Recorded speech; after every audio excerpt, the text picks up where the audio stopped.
Oke anak-anak, bertemu kembali dengan saya Pak Bangun di pelajaran fisika di bagian terakhir dari materi dinamika rotasi dan kesetimbangan benda tegar. Oke, materi yang terakhir adalah kesetimbangan. Benda dikatakan setimbang itu ada syaratnya. Syarat dari benda yang dikatakan seimbang itu adalah satu, tidak ada gaya yang bekerja. Gaya yang bekerja pada benda itu adalah 0 alias bendanya diam. Yang kedua,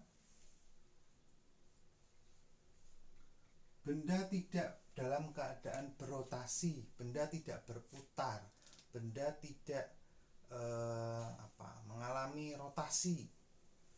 Sigma tau sama dengan 0. Semoga masih ingat ya, tau itu sama dengan apa?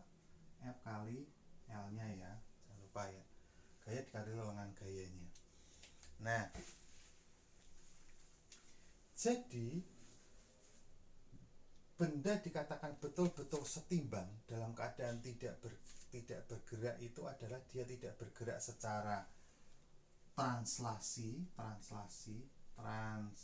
atau bergerak lurus, dan tidak bergerak secara rotasi, berputar itu ya. Ingat, gaya itu adalah besaran vektor. Kalau besaran vektor pasti memiliki arah. Nanti ditentukan fx sama fy nya nilainya juga harus sama dengan 0 karena dia gaya. Maksudnya gimana? Maksudnya kita lewat contoh soal supaya mengerti. Yang pertama contoh adalah tentang kesetimbangan translasi, misalkan kesetimbangan translasi yang sering keluar di soal-soal. Biasanya modelnya misalkan ya model seperti ini. Nanti anak bisa kembangkan sendiri, nanti tak kasih soal yang lain. Misalkan seperti ini, set. Nah, ada sebuah beban dikasih tali 1, tali 2, tali 3, ini 2, T3, 4 gitu ya. Kamu suruh berapa? Ini mantengnya berapa? Semakin besar ini masanya, maka dia akan semakin manteng, kan begitu logikanya. Berarti harus diperhitungkan orang-orang yang teknik bangunan ketika membuat sebuah benda ini, membuat benda caranya supaya dia lebih enteng begitu. Kalau modelnya cuma begini, ini otomatis mantengnya akan semakin besar. Tapi ketika ini dipecah begitu, otomatis akan berbeda. Itulah orang-orang besok kalau anak-anak menjadi seorang arsitek begitu. Nah, kamu disuruh berapakah tegangan tali di sini, tegangan tali di sini, tegangan tali di sini gitu. Kalau dia membentuk sudut 37, dia membentuk sudut 53. Siapkan matematisnya nanti ya. Cara yang pertama, ada dua cara. Cara yang pertama adalah cara penguraian vektor. Diuraikan secara vektor.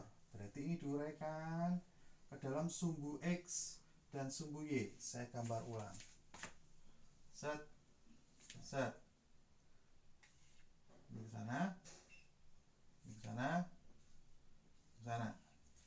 Misalkan ini masanya 2 kilo. Berarti nanti muncul di sini W, kan begitu toh? W-nya berapa? M kali G, 2 kali 10, 20 Newton. Oh, gampang langsung. Ini itu pasti akan sama dengan ini. Oh, berarti T3 sudah ketemunya adalah 20 kan gitu. Ini 20 N. Nah, langsung ketemu toh. Ini adalah T1, ini T2. Mari tentukan sudutnya. Kalau sudutnya 37, sebelah sini pasti akan 37 karena dia secara matematika itu namanya apa? Berseberangan. Kalau di sini 53, oh berarti sebelah sini 53, sebelah sini 53. Dah, sekarang diuraikan ke dalam sumbu X dan sumbu Y. sumbu X, ini ke sumbu Y. Saya beri nama, ini T1, berarti di sini adalah T1X. Ini T1Y. Ini kan sumbu Y ya, ini sumbu X ya. Yang ini namanya adalah T2X, ini T2Y. T1X sama dengan, kalau dia bentuk sudut pasti muncul jadi T1 cos. Nah, bentuk sudut itu berarti cos sinus 37 derajat. Ketemu T1 cos 37 itu berapa? 0,8.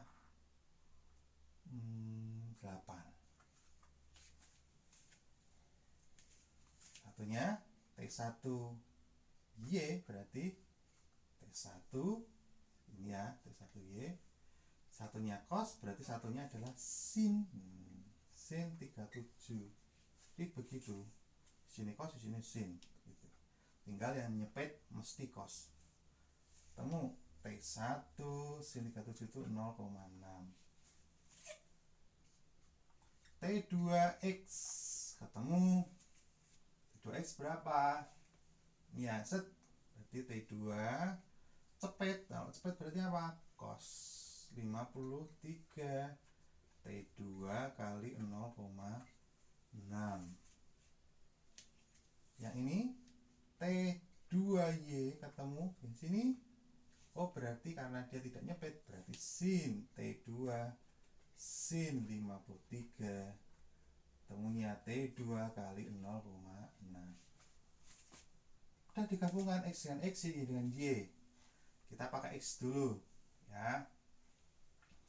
Yang X, ingat arah ke sana berarti minus, arah ke sana plus. Ketemu berarti T2X ini kan plus ya. Ini minus tak balikin gampang. Minus T1X sama dengan 0, langsung ketemu. T2 itu kan tadi ini ya. T2 kali 0,6 sama dengan, kan ini pindah ke sana ya. Jadi T1 kali 0,8. Ya kan? Temu T2 berarti sama dengan T1 dikali 0,8 per 0,6. Ketemu T2 nya T1 kali 8 per 6 atau boleh 4 per 3. Oke, ketemu ya. Lanjut. Saya pindah di sini karena tempatnya penuh.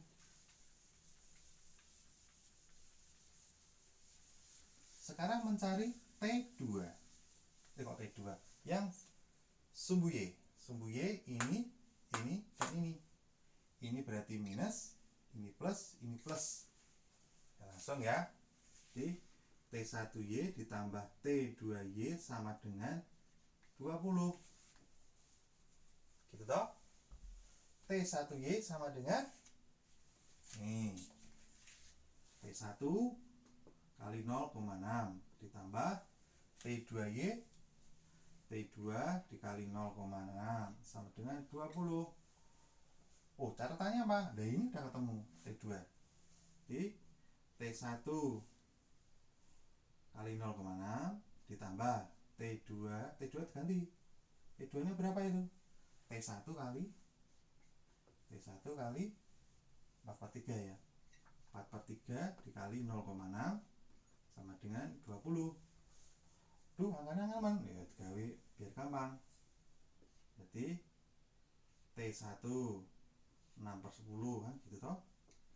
Tambah ini T1 berarti ini 4 per 3 kali 6 per 10. Kita bingung ini kan.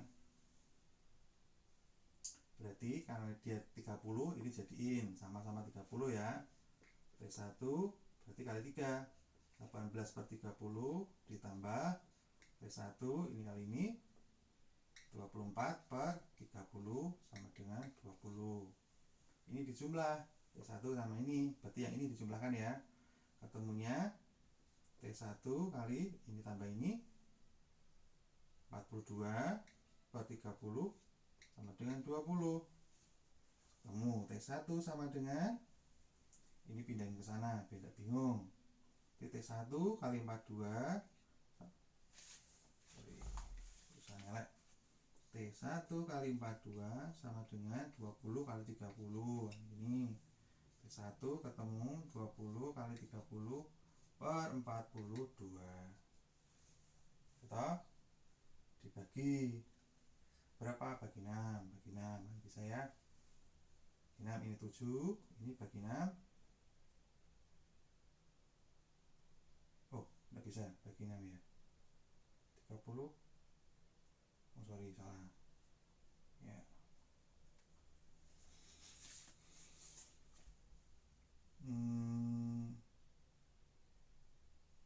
6 kali 5 itu berapa? Oh ya, 6. Oh sorry. Nah, nanti dihitung. Ketemu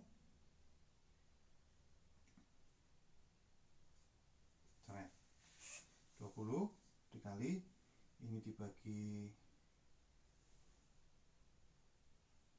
5 bagi 6, ini 7. Nah, ketemu 20 kali 5 100 per 7. 100 per 7. Ketemu T1. Nah, T2 nya bagaimana? Masukkan ke sana. Oh, T2 sama dengan T1 kali 4 per 3. Ketemu T1 nya berapa? 100 per 7 dikali 4 per 3. Wah, angkanya apik mana? Angkanya 400 per 21. Ini T2 nya. Nah, itu cara panjang. Tuh. Nah, bagaimana dengan cara pendeknya? Cara pendeknya ada. Hapus ya. Hapus.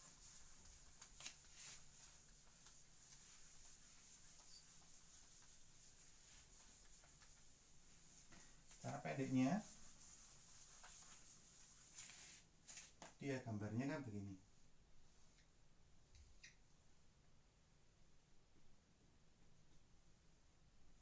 Jadi karena sini 37 ya, berarti sini 37. Di sini adalah 53. Di sini adalah 20. Ini adalah T1, T2, T3. Caranya adalah kita mencari sudut. Matematisnya begini.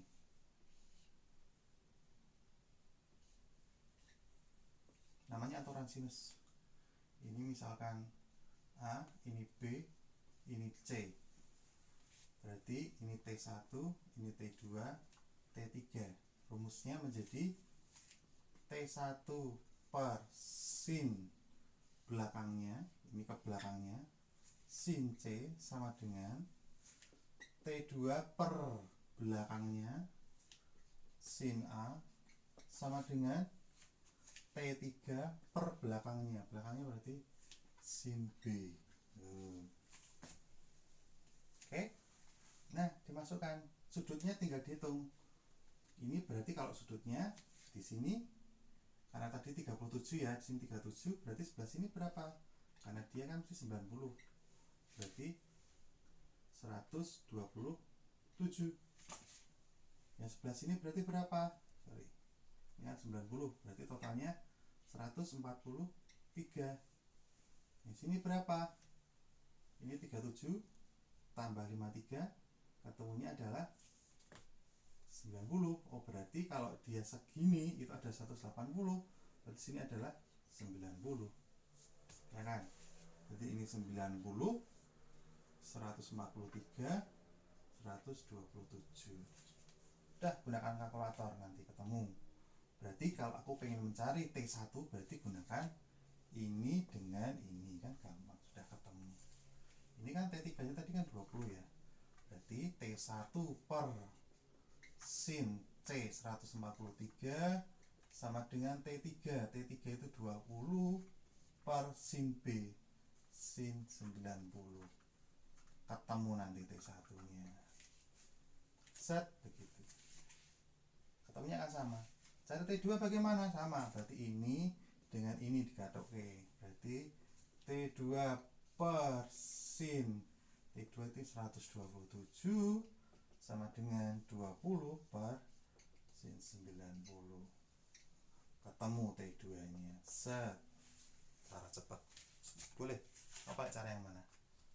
Gitu ya anak-anak. Itu baru satu bagian pada kesetimbangan translasi. Nah, cobalah. Set, soalnya tak rubah. Set. Set. Set.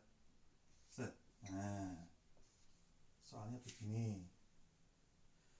Ini sudutnya sama ya, 53 misalnya begitu. Ini masanya sama lah, 2 kilo paling gampang. Berapakah T1, T2,